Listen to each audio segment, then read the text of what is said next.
সুপ্রিয় শিক্ষার্থী বন্ধুরা, ভালোবাসা রইল। আজ আমরা রেফ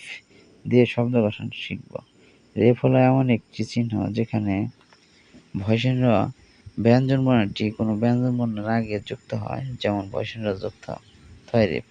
রেফ দিয়ে শব্দের উদাহরণ: অর্থ, স্বরে থয় রেফ; কর্ম, কমায় রেফ;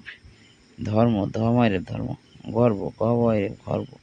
তকয় রেফ তর্ক; তয় দিকে তীর্থ হয় রেফ তীর্থ; মময় রেফ মর্ম; সবয় রেফ সর্ব; সবে গয় রেফ হলা স্বর্গ; শতয় রেফ শর্ত; স্বরে গয় রেফ জহলা অর্ঘ; গবয় রেফ গর্ব; পপয় রেফ পর্ব; দশকে দুর্গয় রেফ দুর্গ; স্বরে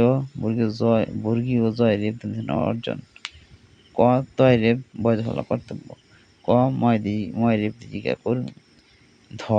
ময় রেফ দীর্ঘিকা অন্তস্থ ধর্মীয়; শয় পয় তালবা শয় রেফ স্পর্শ; কয় রেফ কীর্তি; ব তয় রে ময়কা বর্তমান; ভয়াকার চয় রেফ রসিকার আলো আর চল; নয়স্কে নির্বয় রেফ বৈষ্ণব নির্ভর; দ তলবা শয় রেফ দর্শন; শরথয় রেফ দিকে অর্থনীতি; ক ময় রেফ চাকা চাবো বৈষ্ণব দিকে কর্মচারী; ধ ময় রেফ গয়ের ফলাদন্ত নয় থয় সংযুক্ত ধর্মগ্রন্থ; ক তয় রেফ আঁকা কর্তা; ম অন্তস্থ জয় রেফ আকার দেখা যায় মজাদার; স্বরে চয় রেফ এখানে অর্চনা। যদি ভিডিওটি ভালো লাগে